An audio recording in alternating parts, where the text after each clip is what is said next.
welcome to this explainer. Today, we're diving into the truly fascinating architectural science of Tajweed. If you've ever listened to a recitation of the Quran and wondered how the reciter achieves such a mesmerizing, precise, and rhythmic flow, well, you're looking at the results of an intricate, centuries-old phonetic discipline. It is a highly structured science of pronunciation, and today, we are going to break down exactly how it works.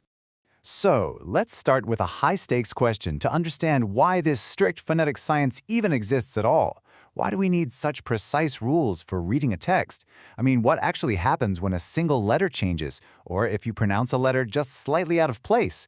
It's really easy to assume that a small slip of the tongue just means you have a slight accent, but in classical Arabic, the stakes are so much higher.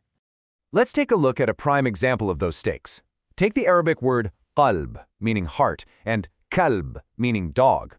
The structure of the word is identical, but if you mispronounce that very first letter, the deep qaf, by producing it way too far forward in your mouth so it sounds like a calf, you've completely corrupted the meaning. You've literally just changed heart to dog. So Tajweed isn't just about sounding beautiful, it fundamentally exists to preserve the exact meaning of the text. Which brings us to our core blueprint, the definition of Tajweed itself. The word comes from the Arabic root letters Jim, Waw, Dal, or JWD, which literally translates to improve or perfect. As a formal science, it refers to the strict set of rules governing exactly how each individual letter of the Quran must be pronounced, from its exact articulation point in the mouth to its unique phonetic characteristics. It leaves absolutely no room for guessing, and the ultimate goal is to recite exactly as the Prophet Muhammad ﷺ recited it and taught it to his companions. And this isn't just some new invention or a stylistic preference developed over time by linguistic scholars. It's actually a divine command anchored right in the text itself. As we see in Surah Al-Muzammil, chapter 73, verse 4, Allah commands, "And recite the Quran with measured recitation." That measured, careful approach is the absolute essence of what we're studying today. So now that we know the stakes, here's our roadmap for mastering this finite, six-step science together. We'll cover 1. The art of Tajweed. 2. Where sounds originate. 3. How letters behave. 4. Rules of rhythmic flow. 5. Fixing mistakes. And finally, 6. The path to mastery. All right, let's move right into our first section, the art of Tajweed, an unbroken oral tradition. Take a look at this timeline of preservation. Tajweed wasn't just invented by later scholars sitting around in a dusty library. It began in the 7th century as a purely oral tradition directly from the Prophet Muhammad ﷺ. By the 7th century Hijri, brilliant scholars like Imam Ibn al-Jazari systematically codified those exact sounds into the structured discipline we study today. It's literally an unbroken chain of teachers correcting students by ear, stretching across centuries. Okay, moving right along to section 2, where sounds originate, also known as Makharij al-Huruf. This is the physical architecture of the mouth and throat. When it comes to articulation, the tongue is absolutely running the show here. The science organizes the mouth and throat into 5 main regions containing 17 specific points. The tongue is the hardest worker by far, producing 18 different letters from various parts of its surface: the tip, the middle, the deep, back. Then we have the throat handling 6 letters, the 2 lips producing 4, the nasal cavity giving us that soft humming resonance called guna, and finally, the open, empty cavity of the mouth, which produces our long, sweeping vowel sounds. Now, reading about this is one thing, but actually doing it is an entirely another.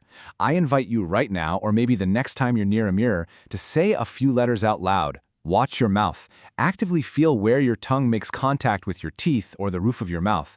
Drill confusable pairs like the deep sod and the light sin. Tajweed is a highly physical exercise, and you really have to build that muscle memory. Which brings us perfectly to section 3, how letters behave, or Sifaat al-Huruf. If our last point was about where sounds live, this is about how they act. 2 letters might share the exact same location in your mouth, but their characteristics, or Sifaat, make them entirely distinct. Imagine the difference between a brick wall and a feather. One major characteristic is tafkhim, a heavy, thick, full mouth pronunciation that really echoes in the palate. The opposite is tarqiq, a light, thin, very flat pronunciation. There are also characteristics like hems, which is breathy and whispered, versus jahr, which is full-voiced. Honestly, confusing a heavy letter for a light one is one of the most common beginner mistakes out there. which is why practicing these specific characteristics daily is just absolutely essential. Let's jump into Section 4, Rules of Rhythmic Flow, focusing on mastering interacting letters. Because, let's face it, letters don't just exist in a vacuum, right? They bump into each other constantly.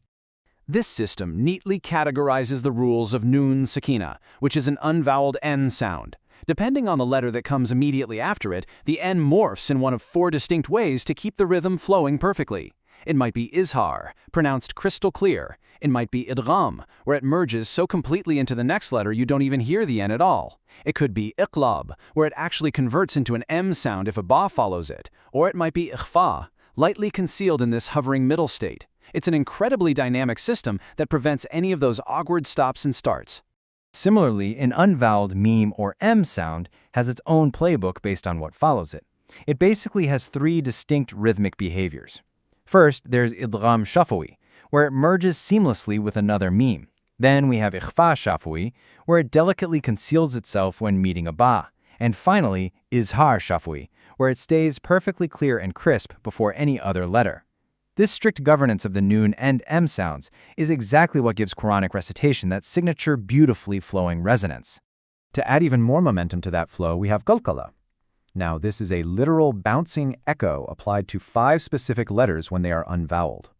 They're often memorized by the simple phrase qutba jed, qaf, ta, ba, jim, dal. When you stop on one of these letters, you don't just abruptly cut the sound off and clamp your mouth shut. No. You let the sound spring briefly off the letter, creating a distinct percussive bounce. And while we bounce off some letters, we have to stretch others out. This brings us to mad. Mad is the careful measurement of elongating vowel sounds. In a lot of those color-coded copies of the Quran, you'll actually see this marked in red. The big takeaway here is that stretching a vowel too long or cutting it off too short isn't just a stylistic flaw, it's considered a structural error in Tajweed. The counts, or timing units, literally must be measured precisely. All right, moving into Section 5, Fixing Common Pronunciation Mistakes, where we look at how to course-correct your recitation. When you start practicing, you can actually map your most common beginner mistakes directly to practical fixes. Ignoring where a sound originates, grab a mirror and check your tongue placement. Have a weak nasal hum, or ghuna?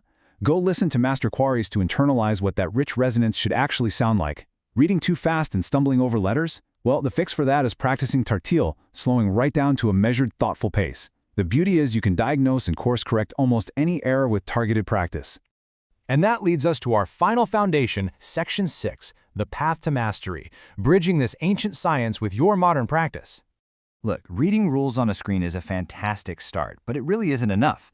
Tajweed is a practical, spoken skill. True mastery requires these 4 steps. First, and absolutely foremost, you must learn from a certified teacher. Getting your recitation corrected by a human ear is the most critical part of this entire journey. Second, actively listen to skilled reciters. Third, take a structured step-by-step course. And fourth, just be patient.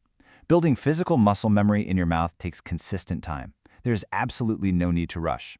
We're going to leave you with this really powerful thought from Surah Al-Qamar, verse 17. And we have certainly made the Quran easy for remembrance, so is there any who will remember? Tajweed is undoubtedly highly detailed, and yes, it requires discipline, but this verse reminds us that it is absolutely not meant to be inaccessible. With patience, consistency, and the right guidance, the door is wide open to anyone. So the question is, are you ready to take your first step toward perfect recitation?